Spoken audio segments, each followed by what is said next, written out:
How is the energy in your classroom today? This week, this term? Is it up here? Would you say the kids are through the roof right now? Do you wish that you could have a bit of a calmer classroom? Well, today on the podcast, I am joined by Tarun Stevenson of Calmer Classrooms. He's an author, he's a teacher, he's a coach, and he's going to share with you some amazing practical insights and tips to help that classroom environment just come back down from the roof and feel so much. Hi, I'm Selena Woodward, and I'm an English and drama teacher, university lecturer, and with edufolios.org, a big-time reflective practitioner. So how can reflective practice help you grow your teaching skills, fall in love with your profession all over again, and help you nail accreditation and teacher registration with less stress and less work?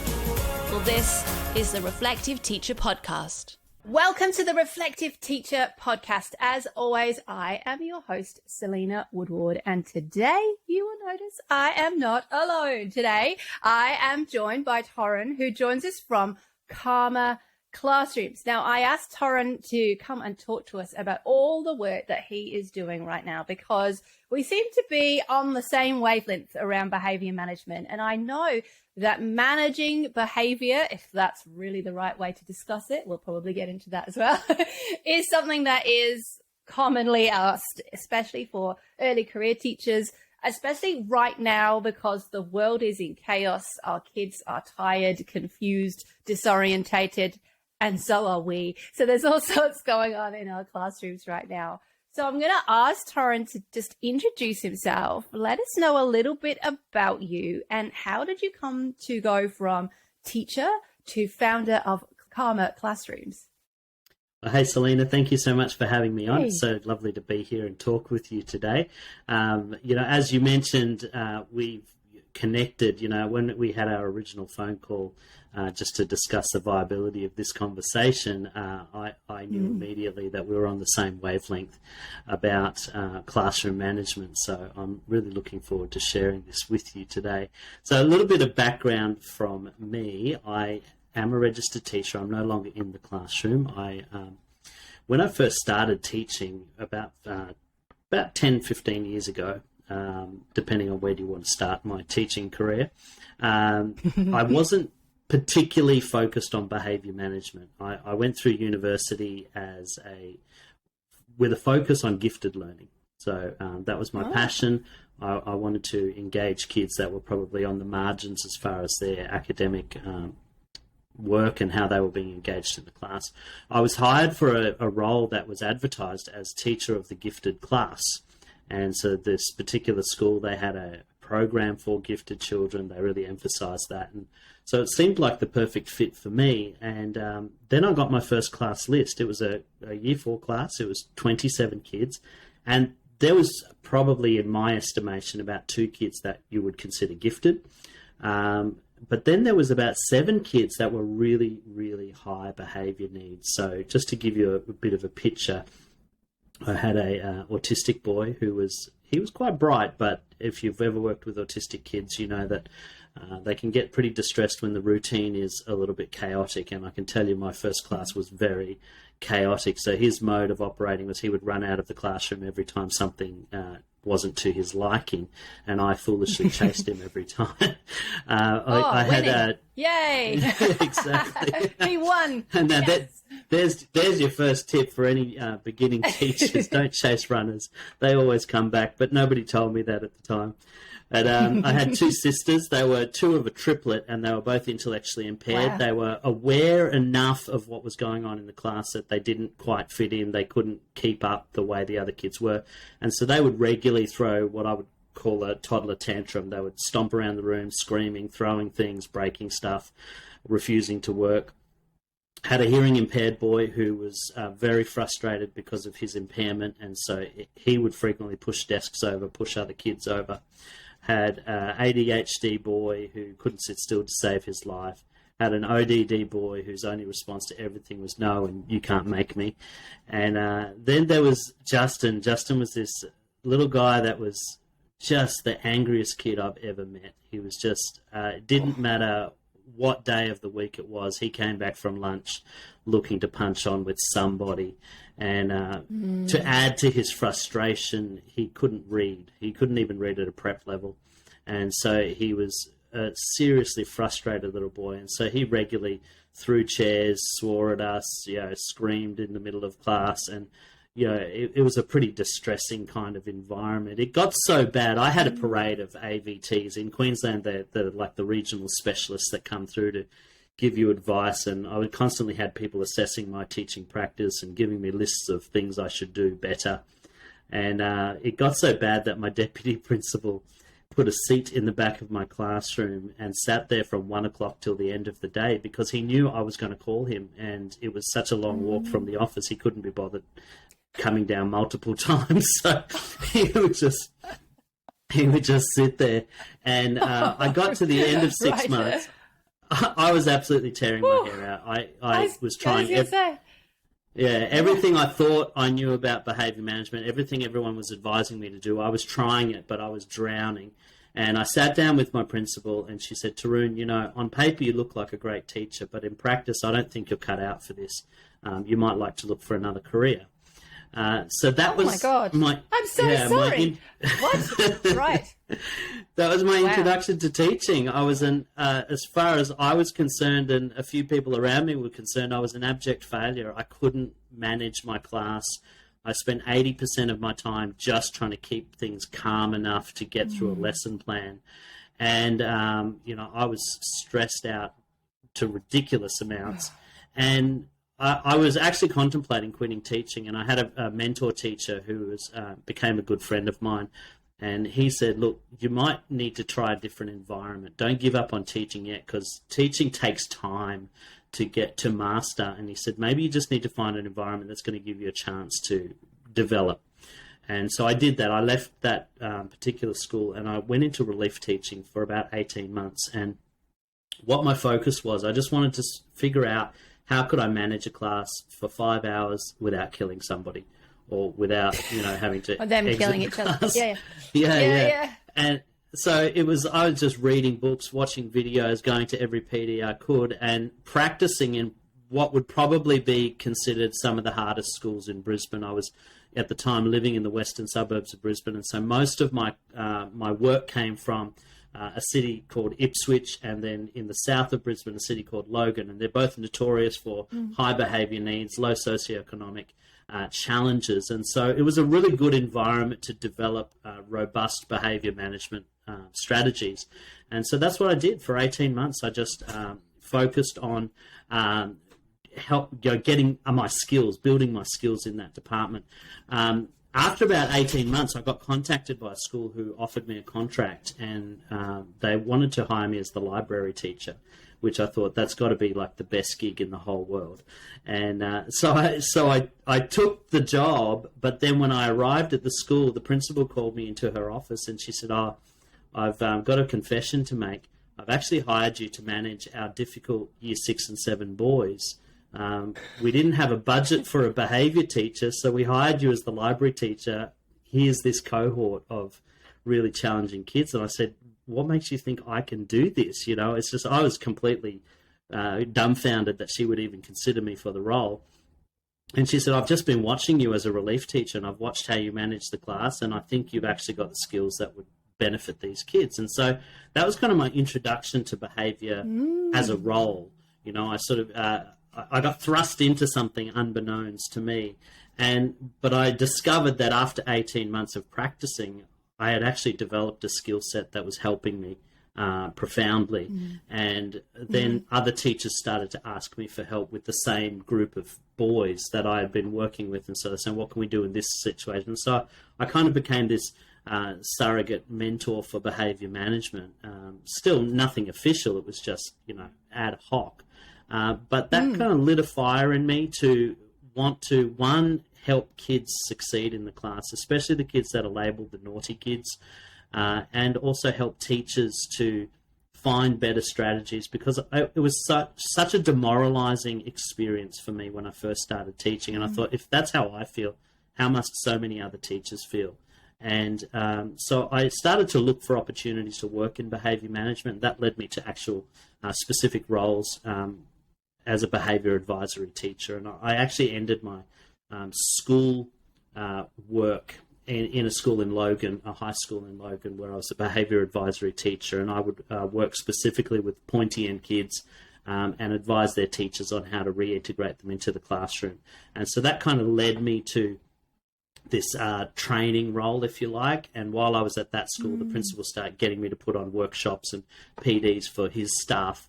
And then teachers from other schools would say, well, can we come to the PDs as well? And so I started putting them on publicly, and teachers started showing up, and I thought, oh, maybe there's something here, you know. So that was the birth of Calmer Classrooms. It kind of, I fell into it out of necessity, but then I grew to love it. And so now I'm very privileged. I get to travel all over Australia and run workshops for teachers in behaviour management. And that's kind of where Calmer Classrooms came from, just out of my own experience of trying to manage a class. I know, and I can guarantee there are people listening right now who can totally relate to so many aspects of your story. I know that there will be teachers who right now at this time of the year, end of the year, last term, are really tired of their kids' behaviour. And it's really interesting. Like, there's a lot of language that we're using here about, you know, pointy end kids. And you know, I'm sure we'll get into a conversation about the difference between a behaviour and a person. But that's kind of how we see it, isn't it? We see the behavior, not the kid sometimes. And I can't imagine what it would have been like. Like, I'm a mom of a gifted kid, so I get where you're coming from with gifted. And a lot of gifted kids are what we call 2E, twice exceptional. So often my son is not. My son has just got one label, which seems to be quite rare.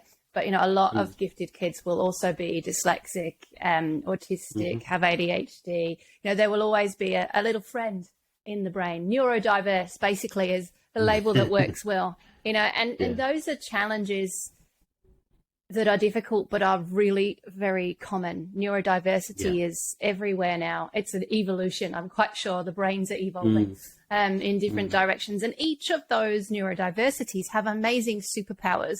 I think it's really interesting as well that, you know, you would have gone into that with a perception perhaps of giftedness, although you obviously trained in giftedness, so you probably knew that gifted didn't necessarily mean A grades. Often it means the opposite. Often it means bored, disruptive, and all those things. And I just want to share that because there may be people listening who don't know that, you know, and otherwise that would have come as quite a rude shock, you know, a gifted kid with a kid who can't read yet. Yep, that happens, you know, because it is a neurodiverse situation. But that was your first role, and that's huge. That's a massive challenge. And I'm really proud of you actually for persevering, because that would have been massive. And it didn't sound like you had the best mentor there. You kind of needed you kind of need to go back in time and give you the tools that you now have, you know. And it's funny how our journeys, you know, it's funny how our journeys always end up like that. Like we were talking about how I ended up with Edufolios. It's the same thing, you know. Working with teachers, helping them through accreditation, seeing a problem, suddenly with a business, you're like, oh, okay, this is a thing, you know, and it's beautiful. It's really exciting because those children, the ones that you were working with in the library, but not really, the ones that were in the gifted classroom, they need more teachers to understand them and their behavior, and they really need the lessons that you can share, which is one of the reasons that I wanted to get your voice on this podcast. I think that's amazing. So congratulations on surviving all of that, but also turning that into a thriving situation where you're not only just impacting on the kids that you're working with, but you're also having a big impact on educators out there, and I would imagine also sites and schools, all the way up to lead. We should get you through accreditation. It'd be really fun. You know, you're covering all of that. You've got a very, in some ways, very typical, when in the evidence engine course that I run, we call it the light side and the shadow side of the teacher. And I think your light side is obsessed about behavior management and kids and knowing kids, you know, and you're really shining that light, which is beautiful. Sure. Thank you very much. On behalf of everyone who has worked with you, thank you. And thank you. So much. And I will, for context, you know, I think my passions, as is often the case, came out of my personal life as well. My eldest son was gifted, and so that's what sort of set me on that path. Yes. But then much later, my second son, he was diagnosed with ADHD, and so he had a very different experience of school. And so it forced me to evaluate them differently and understand their experiences. And that really helped me, I guess, in the classroom, realizing that there is such a broad range of children. And if we can understand where they come from, how they're thinking, what they're experiencing, we can be better teachers for it. But, you know, as a young parent, I thought, oh, yeah, you just do the same thing with all three kids and they'll all turn out the same. Well, you know, that was very quickly dispelled. And I think sometimes in the classroom, we have to remember that one size does not fit all. And we need to be prepared to adapt and understand to get the best out of each child.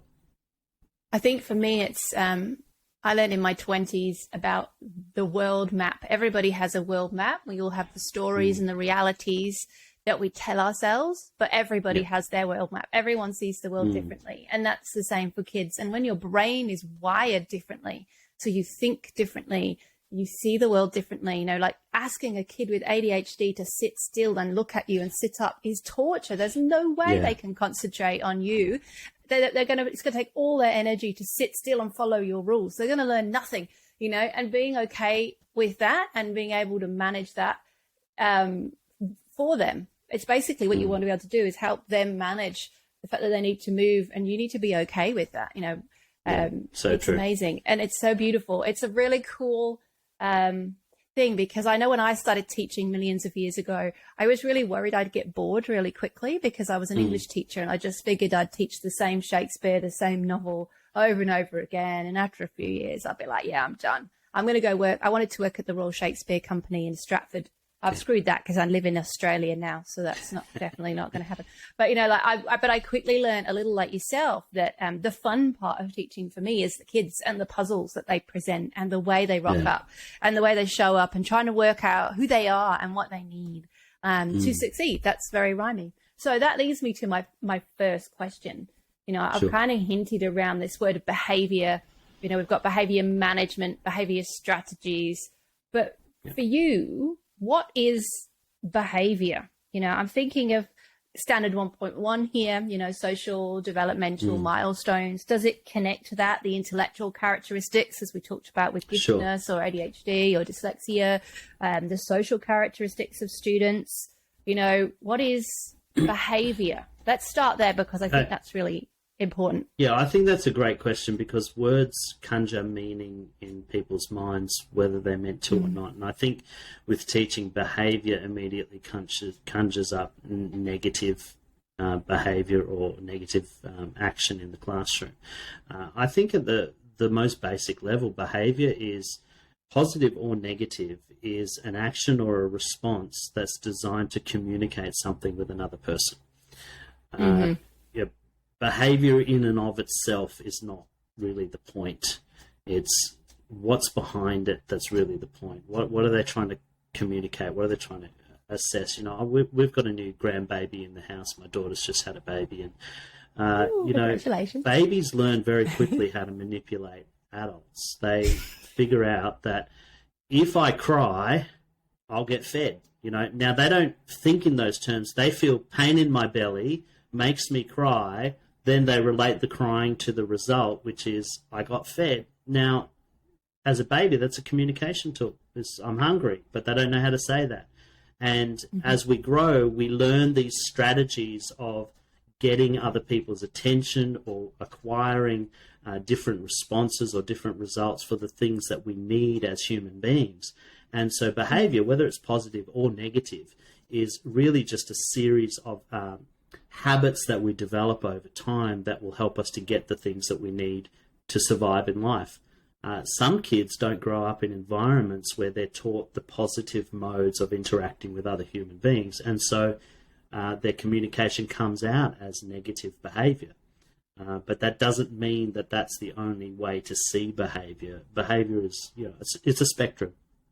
And when we talk about managing behavior, it's not so much about controlling a child, because you can't control anybody, but it's helping them to develop new strategies, new skills for communicating that are more positive and more productive with interpersonal relationships. And so I guess it's a bit long-winded, but that's how I see behaviour. No, that's just really interesting. I agree with you. Behaviour for me is always a symptom of something. And I guess what came to mind when you were talking there about some children having not seen those positive interactions. There's some of that, but I'm also thinking about those children who, I know, I could include my son in this. You know, at home, there is one kind of environment, one kind of way of interacting with each other. And at school, it's very different, depending on the school, depending on the teacher. And at primary school, you know, you have usually one teacher. And if that one teacher doesn't understand the environment that you need to thrive or how to interact with you, you're stuck with that one teacher all day, every day. That could be disastrous. And then when you get to middle school and high school and you're moving from teacher to teacher to teacher, you've not only got to learn how to behave at home, but you've then got to deal with the personality and the interaction and the environment of several different humans all day, you know. Absolutely. And so I think it made me think when you sort of said that around the environment in our classrooms and the way in which we show up, because many of us, you know, the things like don't smile till Easter. I really don't like that. Like the first thing I do is smile warm. That's the worst. Like that's I don't want to make a connection with you. For me, you know, there might be listeners to this going, oh, well, that's how I do it. Cool, if that works for you. But how are you going to get to know the child well enough to understand what the behavior is a symptom of if you're not even willing to smile at that kid for like 6 months? What message are you sending? What amount of stress? You know, so I don't know. What would you say about the environment? Is that significant for our kids? Because, you know, realistically, we could have 32 kids, 32 maps of the world, 10% neurodiverse, 5 of them got really low, that don't have the skills at home, don't have the safety at school. It can be a melting pot of madness. So how important is environment? Look, what there's can we do in our no question about it. And one of my favourite quotes is by a guy named Paul Leach. He's a behaviour specialist in Queensland. And he says this: the greatest changes in children's behaviour come from changes in adult behaviour. And one of the things I think we've got to realise as teachers is that every one of us has an impact on the human beings that we interact with. And it's not just about what the child is doing or what they're bringing to the class, but it's also about what are you bringing as the teacher. You know, you set the tone, you set the mood, you set the environment.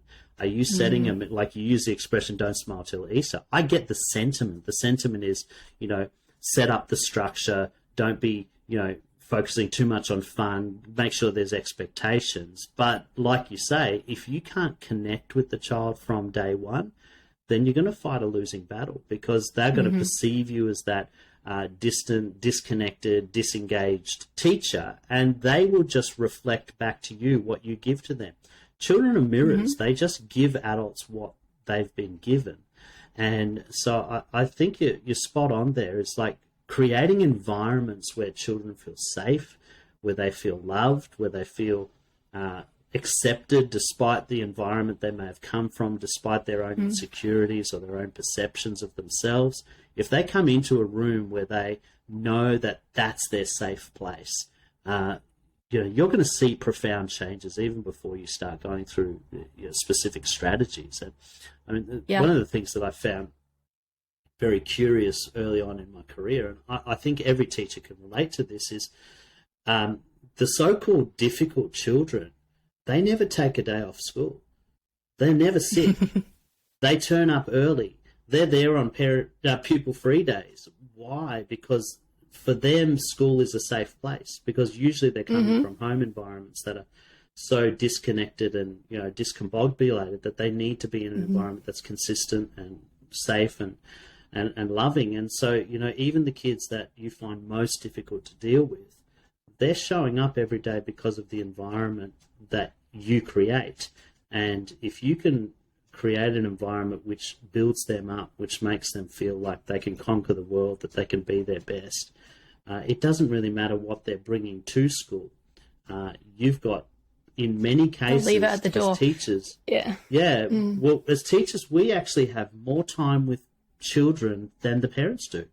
You know, in dual income families today, most parents are spending less time with their kids than the school teacher. And so the privilege and the responsibility we have as teachers to have them leave our environments better than when they came in. I mean, that's massive. And so I think that's where we have to start. Yeah. And I'd like to dive into that a little bit more as well, connecting to my experiences too. You know, like I always think of, have you heard the analogy of the Coke bottle that gets shaken all day? And for some parents, you know, we pick up our kid, we put them in the car and they explode. And that's a sign that they've been holding themselves together all day and now they're in their safe place. So they're just going to go, bleh, and they're going to be a complete nightmare. Or they just need a snack because it's 3:30 and they're hungry. It could be either. You know, and sometimes in my experience, you get the opposite happening in your classroom. So I love teaching in schools, like the same kind of schools that you're describing, creating those spaces, those environments where children feel seen and heard. For me as a high school teacher, that seems to be the real key, is to create space for them to learn, first of all, how to be vulnerable enough to tell you or show you. So they learn those communication skills. But then to validate that, not to invalidate that with, oh, well, you'll be fine, get on with it. You know, like that's really hard, you know, just listening, not giving advice, just listening, holding the space, building that relationship. But then eventually when that happens, for me, and I don't know if you've experienced this, sometimes there's a tipping point where you feel like you've got this now and you've got a great relationship, but then the Coke bottle effect starts happening in reverse. Do you know what I mean? So the kids are coming into your classroom, they're in a safe space now, and so they can just go, bleh!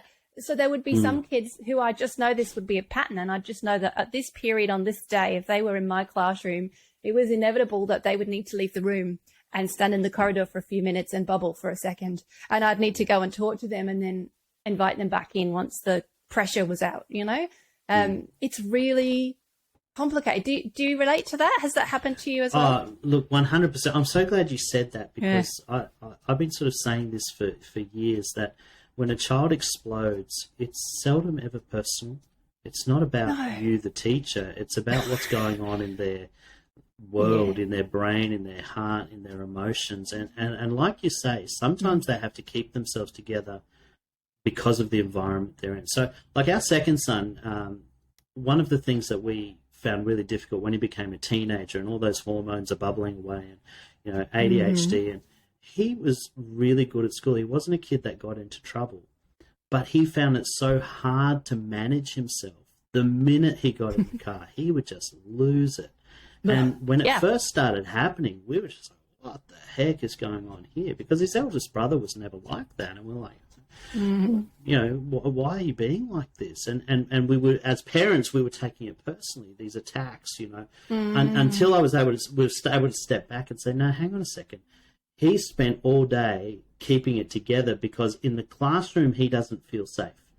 So he has to stay out of the firing line because he had a bunch of teachers that would target him if he misbehaved or he got disruptive. And so he would keep himself together the whole day. But then when he's in an environment where he's loved, he's cared for, it's just like, I've got to get it out. Yeah, he can be himself, but it's not his best self at that point. Yeah. No, that's right. And like you say, the reverse can also be true. So many of our kids, especially in, you know, these low socioeconomic environments, they come from home where it's not safe for them to be themselves. They have to keep it together because there might be an angry dad or an angry mum who lets loose on them. And so they come to class needing to vent. They need to get it out. And if we as teachers can just take a step back from it and say, okay, we're having a moment here. I'm not going to take this personally. I'm going to help them work through it. You get far better results. And in the long run, the relationships that are built out of that are just so powerful. I mean, I've got an amazing story. I don't know. Can I tell you a story about this kind of example? Absolutely. We love stories here. So stories I was teaching everything. this grade 6 class, and I set the day up, and you know, the class was working quietly, and 2 boys walked in late, and they were fine. They didn't disrupt the class. They just sat down. But for me personally, one of my expectations is if you come late, you wait at the door and you wait to be invited in. It's just respectful and it prevents the class from being disrupted. So I asked them to go and wait at the door. They did so. About 10 minutes later, so we're 20 minutes into the lesson, another boy walks in late. He didn't just walk to his desk. He walked straight up to the front of the classroom. He was 6'1". Now I'm nearly 6 foot, so I'm not short. He was bigger than me at 12, 13 years old. He was a big boy. And he stood in front of me, and he was probably about 6 inches from my face. And he just looked me up and down. And then he grabbed his chair at the front of the class. He turned it around reverse style. And he straddled the chair and started a conversation with his friend. Classic, Fabulous. What are you going to do about it? Yeah, love it. Body language and attitude. Now, this was my first time teaching that class because it was just a substitute day. And so I went over to him and I squatted down beside him, and I very quietly said, I didn't make a big deal of it. I said, hey, my name's Mr. Stevenson. I'm your teacher today. Look, you seem to be late. Can we have a chat about it at the door? Well, he got up, he picked up the chair, he threw it across the room and hit the window, started swearing at me, and then he stormed out of the classroom and slammed the door. So by this time, I know not to chase runners, so I didn't chase him. Yeah. And about 10 minutes later, I hear a knock at the door, and it's this boy, Moses. And so I went over to the door and I said, hi, you're late to class. What's happened? And he said, I was playing rugby on the top oval. I didn't hear the bell. Can I please come in? And I said, look, I'm happy for you to come in. The only problem is class has been working nearly 30 minutes now. I need to know that you're not going to disrupt the class. You need to sit down and get on with your work. And he said, but I don't really want to work today. Can I just sit at my desk? And I paused, I thought about it for a moment, and I said, okay, look, here's the deal. I'll let you sit at your desk. You don't have to work. I won't make you work, but you need to promise you won't disrupt anybody else that is working. And he agreed to the terms. He came and sat at his desk, and he sulked his way through the first session, went to lunch, came back on time. Middle session, he didn't work, but he put up his hand and wanted to engage in a Q&A or classroom discussion. So I just let him do that. And second break, he went out, came back on time. Last session, I'm handing out worksheets, and I purposely walked past him. I didn't give him a worksheet. And he said, oh, sir, can I have one of those? I think I'm ready to work now. And so I gave him the worksheet. He worked for the rest of the day. Before he left, I had a conversation with him about his behaviour at the beginning of the day. Just talked about that it was not appropriate to behave like that. And, I want you in my class, but I can't have you doing that sort of stuff. And so he apologised, and that was it. I thought, okay, I'm not going to see this class again, so no biggie, no skin off my nose. The next year, the school calls me and said, hey, we've got a contract for you. We want to offer you just Fridays with the Year 7 class. And I said, why just Fridays? And they said, well, the Year 7 teacher is a rugby coach, and every Friday he tours with the rugby team. And every Friday, substitute teachers come, and the class gets rowdy, they get kicked out, and we need to settle them down. So I took the contract, and I'm lining the class up on the first day, and who should be walking down the path but Moses? And he sees me from about 10 metres away, and he called out to all his friends, and he said, boys, get into line. This is Mr. Stevenson. He's a good teacher, and we don't want to piss him off. And for the rest of that year... That's it, easy now. You found the one. But Moses did all the hard work for me. Once Moses felt safe with me, he actually protected me. If somebody started disrespecting me in class, Moses told him to sit down and shut up. If somebody left the classroom, he dragged them back to his seat. Moses didn't do any work, but he was hell-bent on making sure that Mr. Stevenson stayed in his class. And as I got to know him, I learnt a bit about his world. And he was a Sudanese refugee. He had grown up in refugee camps since the age of 2, lost his dad when he was 3. In his world, adults weren't safe. Adults were dangerous. And so his mode of operating was to let loose on any new teacher that came along to test their reaction. And I saw this time and time again. When he would have a new teacher, he would let it fly, he would swear at them, he would do something obnoxious. And then if they stayed calm, if they worked on maintaining the relationship, he became your best friend. He became your ally. But if they just screamed at him and sent him to the office, he punished them for the rest of their life. Like, he was merciless with these teachers. I'm laughing, but I'm laughing because I've met that. And it was quite like once I figured this out, once it clicked for me, I was like, okay, now I get it. He's not angry at me. He's not even trying to, he's not even trying to hurt my feelings by swearing at me. He just wants to know, am I safe? Am I going to protect him? All of it is a defense mechanism. Yeah. It is. It's a self-preservation mechanism. And so from that point, I started to realize, okay, I don't have to get offended or hurt or upset when a kid loses their temper in my class. I just have to get them calm enough to have a reasonable conversation about the behaviour and figure out how I can support them going forward. And so that helped me at home as well. Yes, you know, I was going to say, it's co-regulation. About my own son as well. It's like, okay, now I see this is what's going on with Taj as well. You know, so I was able to adapt my parenting and my teaching because I suddenly realised these kids, like you described, is they're letting loose because they feel safe with you. And so if we can foster that environment, it doesn't mean that you excuse the behaviour, but you help to channel them in the direction that's appropriate, but still protect them and make them feel loved. They'll work for you. They'll protect you. Because that's what they crave. They desperately want to feel safe. That's really what it boils down to. They want to belong somewhere and they want to feel safe. Yeah, the minute you described the behaviour, I was like, this is peacock behaviour. This is, I'm the boss. Yeah. Let me see what you do about that. And I've seen that. As a female teacher, it's even scarier to have that from boys as well. Particularly the big tall ones. You're like, because I'm not 6 foot, I'm 5'5". You know, like, so it's intimidating. And it's not good. It's not the way to behave. We're not saying that that's okay. We're just saying we need to understand it's really scary in the moment. Like, it takes a lot to be calm in those kind of scenarios. And it's a huge ask. And there are teachers out there who would say, that's not my job. I'm a teacher. But my job is to teach kids knowledge. But for me as a teacher, it's a little bit more holistic than that. And that's probably why, a bit like yourself, I choose to work in those sites where I get that opportunity to work more holistically. And what I mean by that is, for me, it's about the whole child. It's not just about teaching them English and how a novel works. It's about teaching them life skills about themselves, teaching them how to regulate, all of that stuff.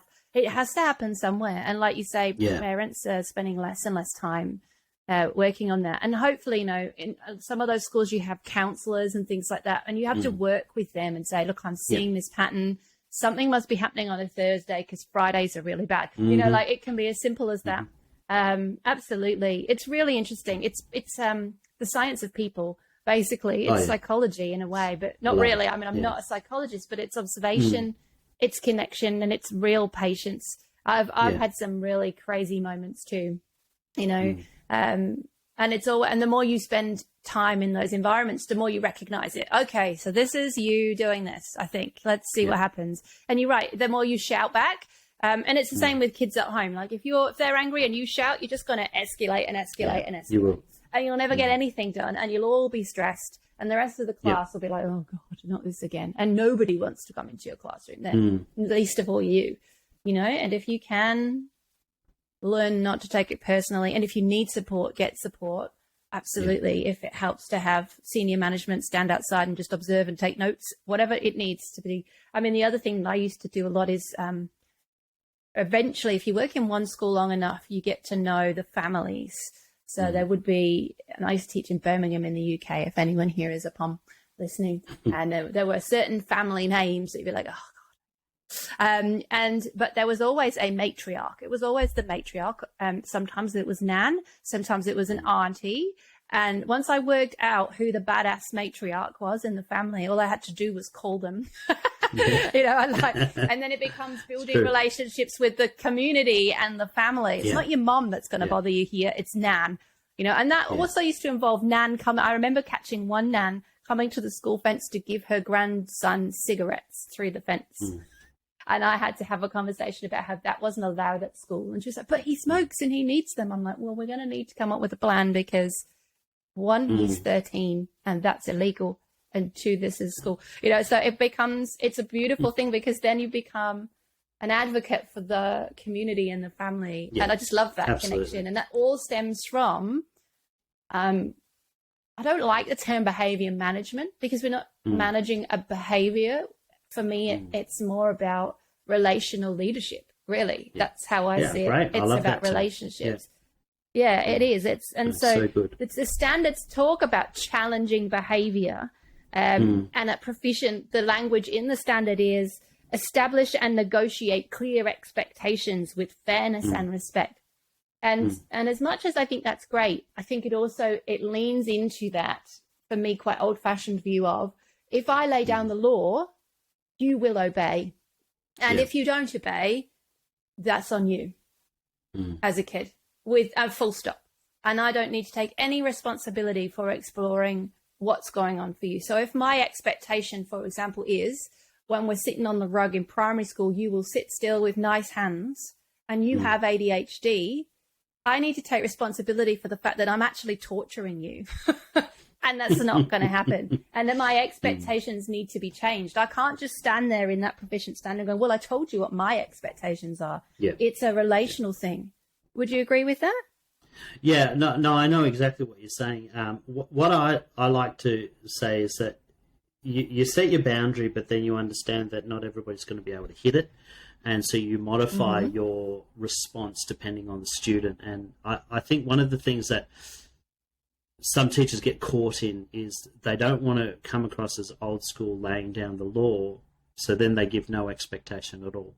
And that's just as diabolical. Yes, that's the other way. That's just as bad. And so it's understanding that as human beings, we will always test the boundaries. Even adults do it. We always test the boundaries that are given to us.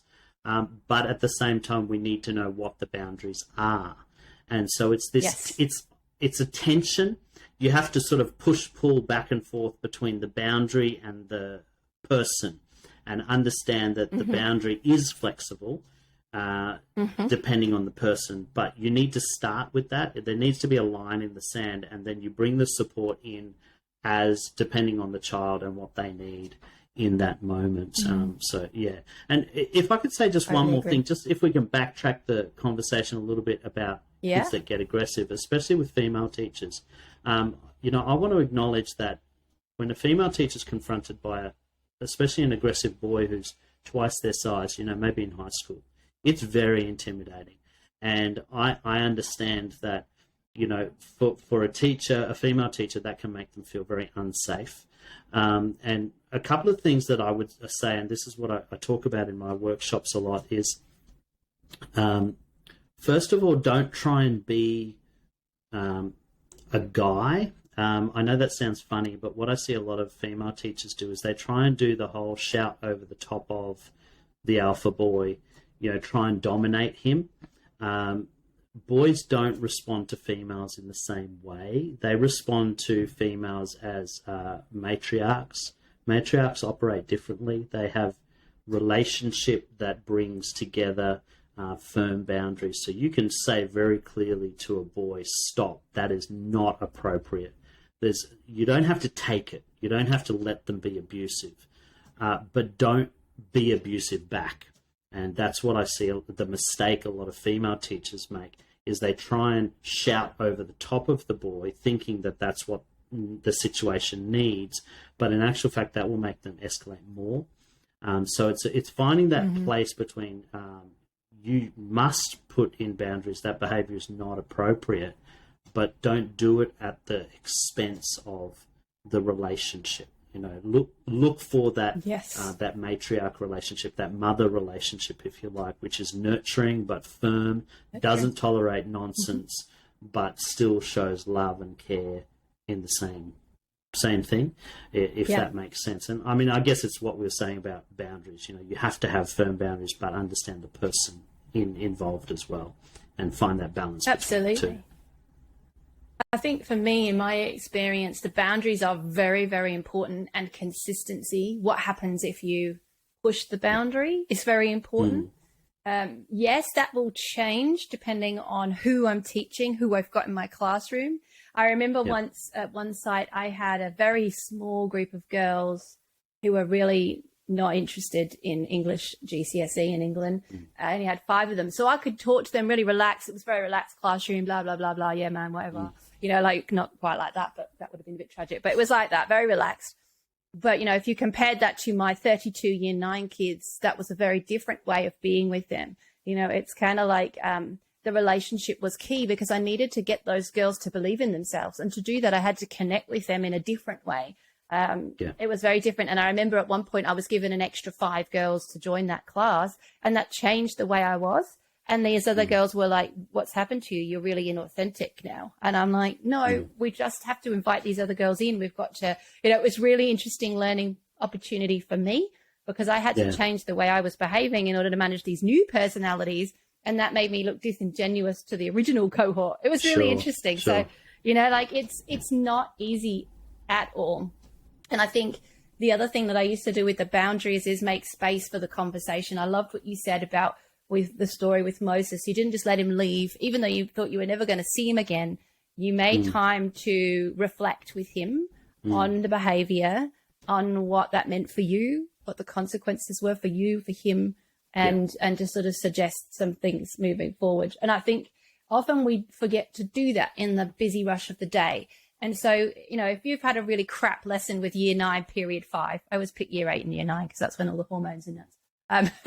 Period 5, and you've got them again on, the next day. If you haven't dealt with all of that ickiness before you leave, you're all going to bring that back to the next lesson. And so the next lesson begins with, oh God, these guys again.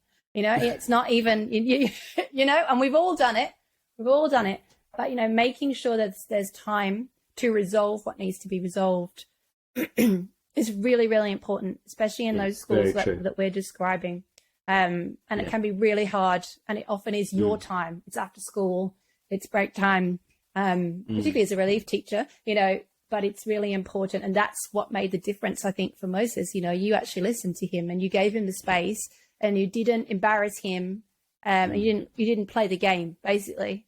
And I love that, like I've had that a few times where kids will come in and they'll, do you know what I would have done with Moses? I would have sat down and joined in the conversation and been really annoying. Tell me what's happening. And then, oh, sorry, is this not appropriate? Is this not appropriate? Oh, apologies. Is this appropriate? Oh, okay. I'm a bit, I am mad. Depending on the kid, like sometimes that would make them very angry. But, I am that embarrassing teacher who will just play along. Go, oh, stop everyone. We're having a chat.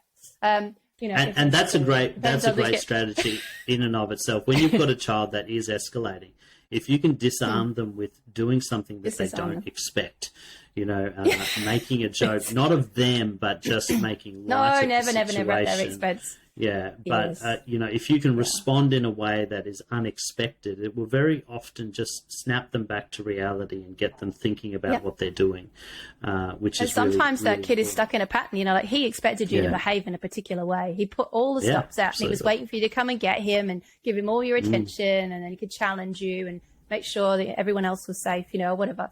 And what a lot of work that child is doing in their head, how busy their brain must be, that before they even come into your classroom, they've already got this plan and they're already protecting themselves. That must be exhausting. We've all been there in life. We all have those moments where we're defending ourselves.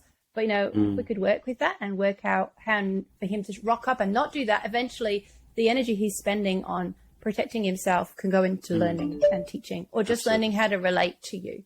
Really important. So when it comes to, you mentioned a few strategies there. Sorry, I just wanted to say, like you mentioned talking to him at the end of the day. Sometimes teachers ask me, why did you wait so long to talk to him? And, when you were mentioning about the escalation between teacher and student, in your brain, when somebody escalates, what's actually happening is you kick into your fight, flight, or freeze response, which is controlled by your amygdala. Your amygdala is like your primitive brain that is designed to protect you from the lion that's chasing you. It's not designed to think, and it's definitely not designed for decision making. That's your prefrontal cortex. And when your amygdala kicks in, it actually shuts down the prefrontal cortex. You can't think. And so if you're trying to have a meaningful conversation with a child who's escalating, they don't hear anything. They definitely can't think about their behavior or give you any kind of response that is going to be reasonable.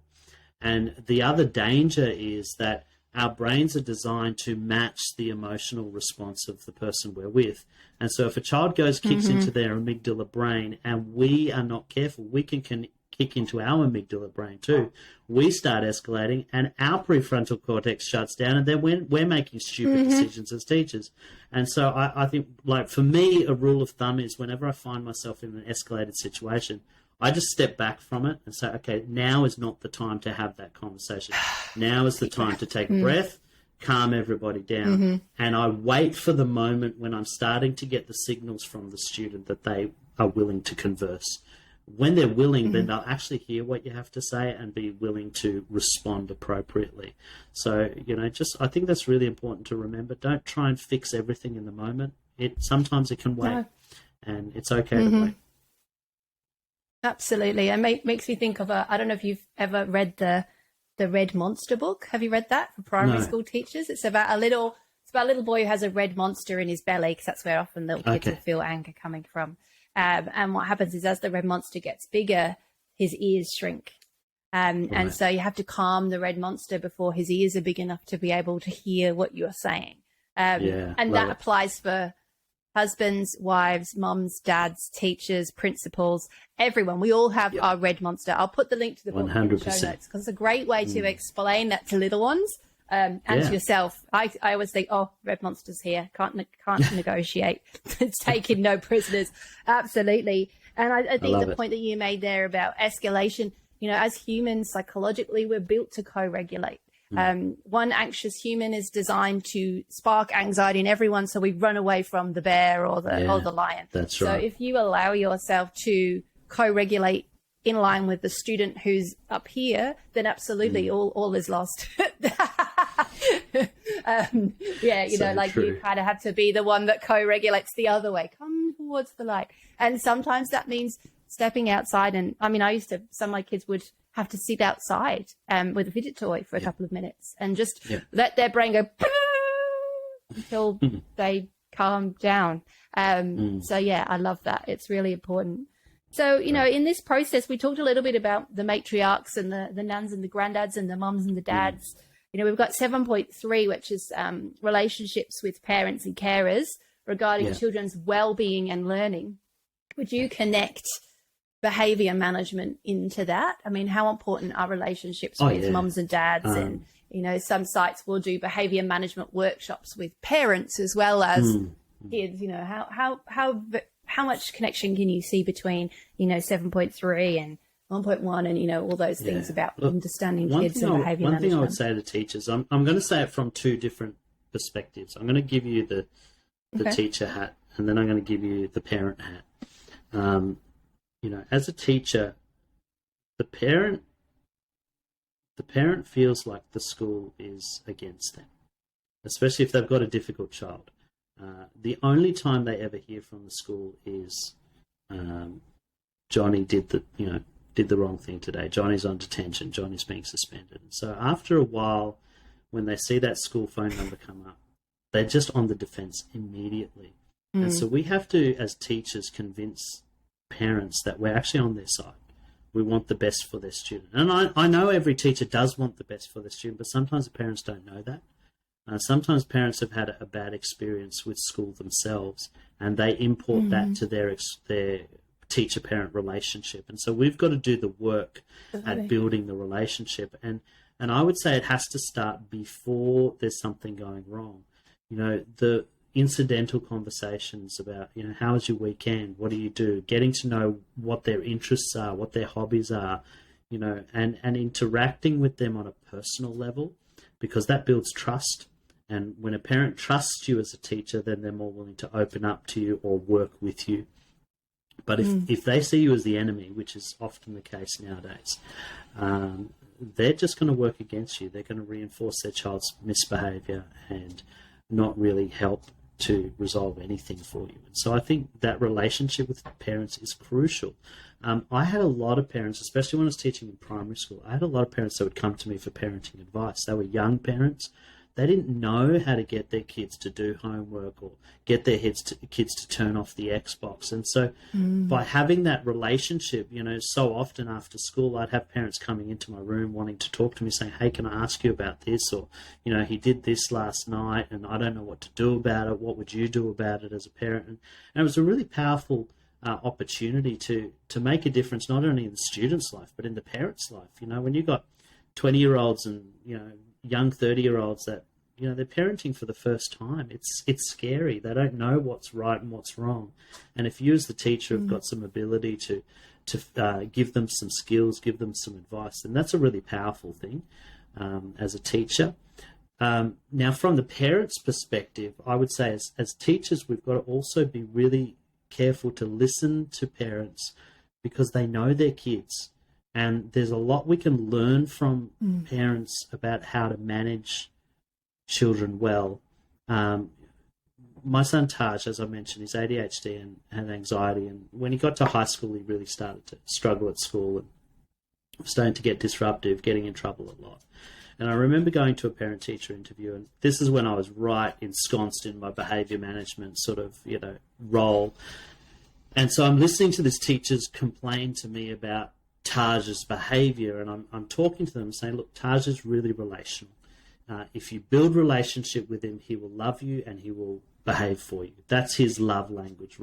He just wants personal time.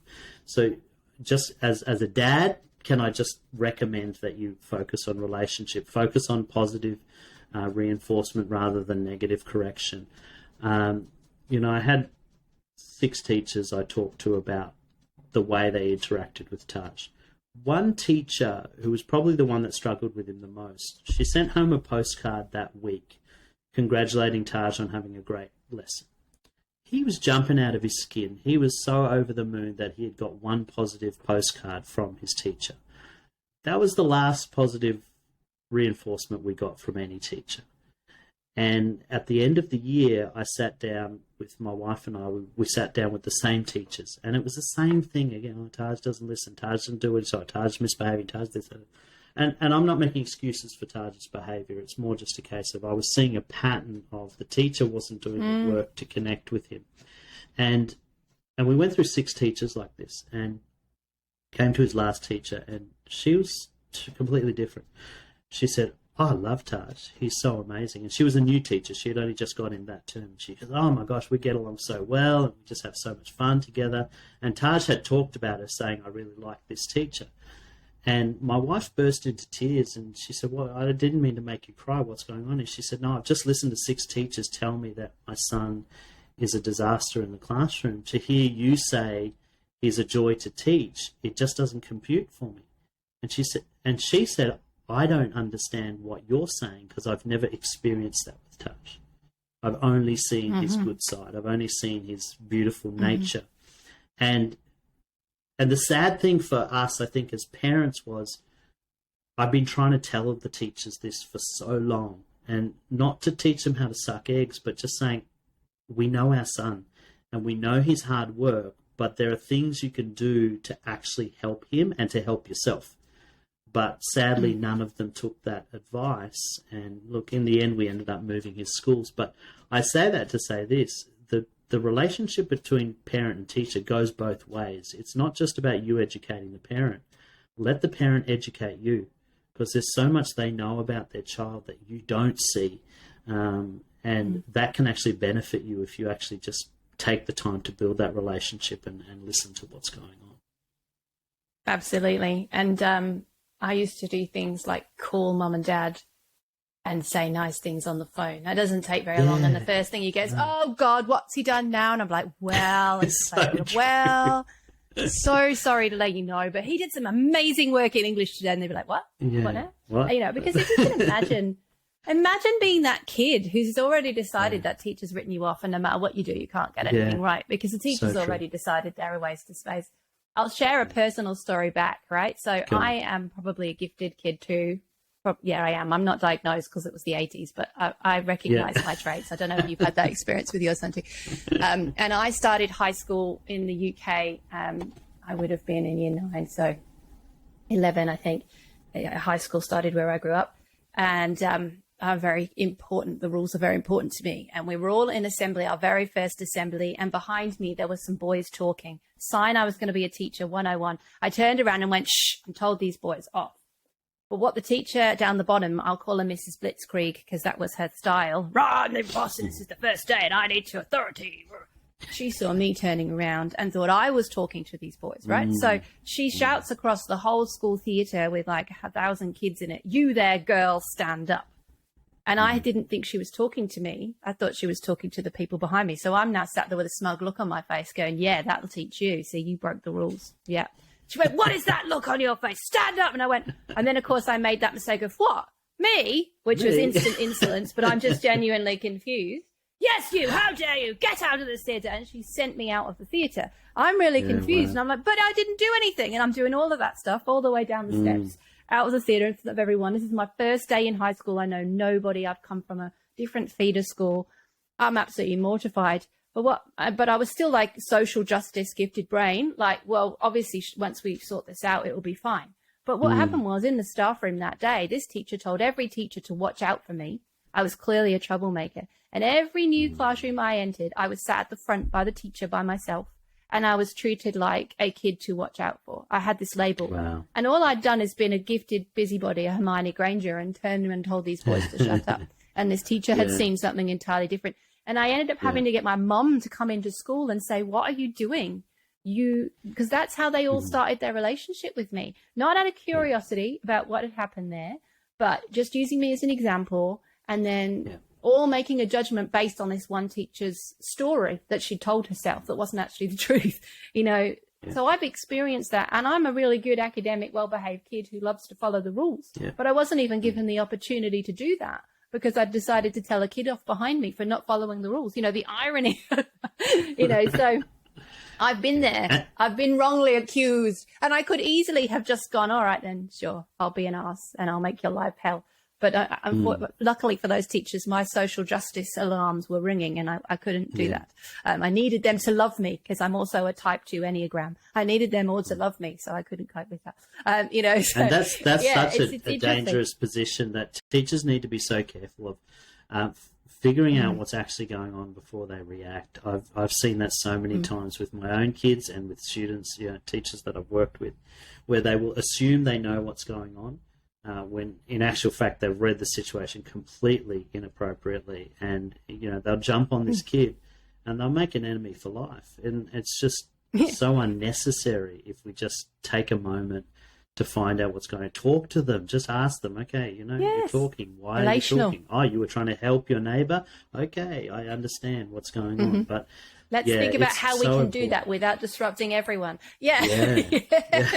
Yeah, isn't it beautiful? Exactly. This is one of the best bits about teaching for me, though, is this relational side. I just find it fascinating because without knowing the kids, you can't really provide the kind of education that they need, regardless of behavior management. That's a huge part of it. But, you know, like if I'm doing lots and lots of sitting down and listening to me and kids are throwing things, and I need to ask questions about that. You know, maybe we all need to be moving around, or is the pace of my lesson need to go faster or slower, or, you know, experimenting with that behavior is a symptom of something, and it's different for 32 individuals, which is huge. But what a challenge. I love it. Absolutely love it. All right. So I'm going to ask you, this is all great stuff, but if there were 3 key things that you wish every listener today could take away with them about behavior management, what would they be? That's a really hard question. What is the 3 key takeaways you'd want them to have? Okay. Just 3. Only 3. Can I do 5? No. Okay. Yes. Okay. Go on. I'll be nice. You can do 5. Go on then. No, I'm going to condense. I'm going to take your challenge. I'm going to condense my 5 into 3. Okay. And if you want a reference, I've got a free ebook called the Behaviour Management Blueprint. You can download it from my website. But it's my 5 keys for behaviour management. So, first key is this. Okay. It's the first 2 into 1 is set expectations and follow through. If you don't set clear boundaries at the start and you don't know how to follow through with those expectations, what will happen is every child will choose their own adventure. And the example that I like to use is in Australia, we have pretty strict laws on speeding. Most cities police it very well. Most people abide by the traffic rules. But because we've got these long country roads that go for tens of kilometres with no speed signs, I've many times, and many other Australian drivers find themselves driving along and then suddenly having a mild panic attack. Oh my gosh, I don't know if I'm driving too fast because I haven't seen a speed sign for 10 minutes. And so in those moments, what we do is we adapt our driving behaviour to suit our need. If we're in a hurry, we keep driving fast. Or if we don't care about the rules, we keep driving fast. If my wife is in the car, I slow down.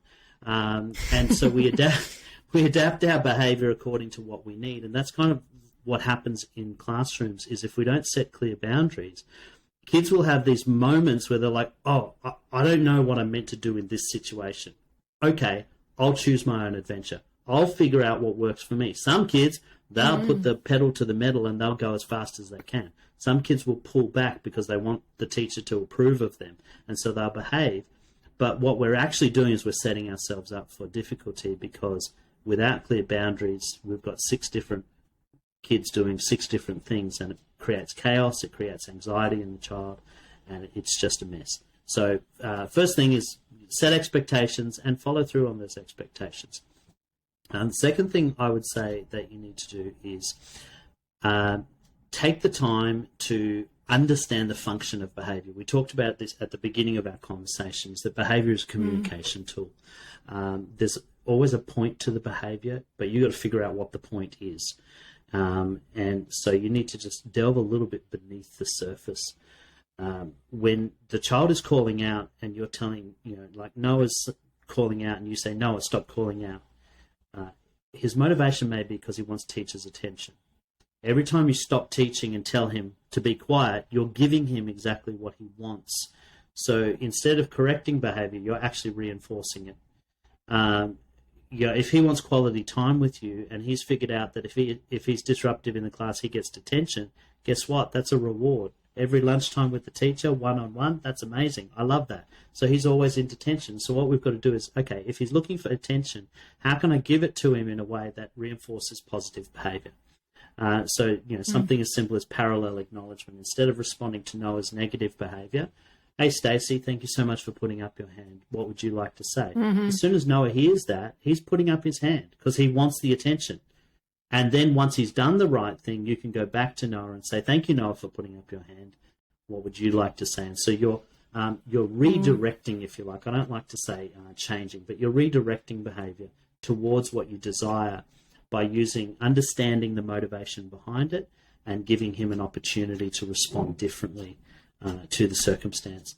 The third thing I would say is relationship, and we've talked about that so much. If you can't develop positive relationships with your students, then forget about all the other stuff we talk about.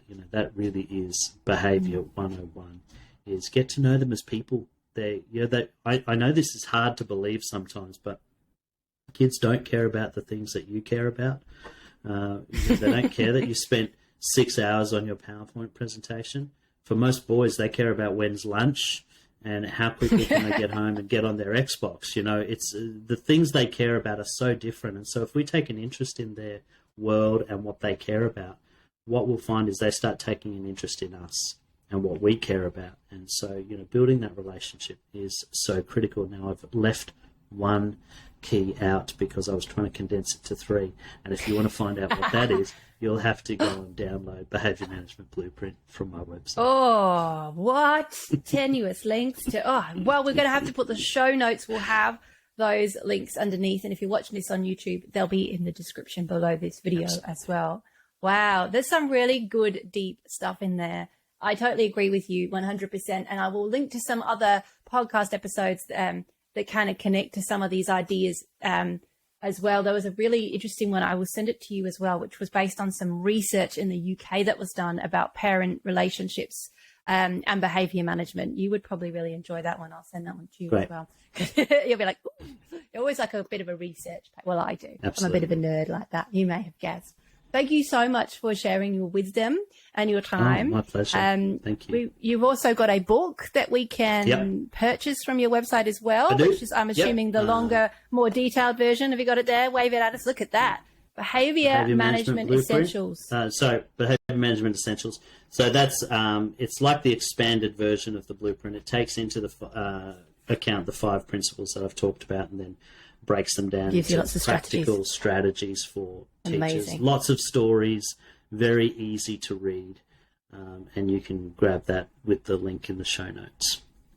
Brilliant. And if you are listening to this thinking, my God, this man might be saving my sanity, and maybe not for term 4, but maybe next year, it's like a New Year's resolution, then obviously go to the show notes, grab a copy of that book. And I know that you're also running some professional development. Is that right? Can we connect with you? Yeah, so through November, if you're hearing this in November 2022, I'm running a series of workshops through Australia in the capital cities. You can find out details on my website.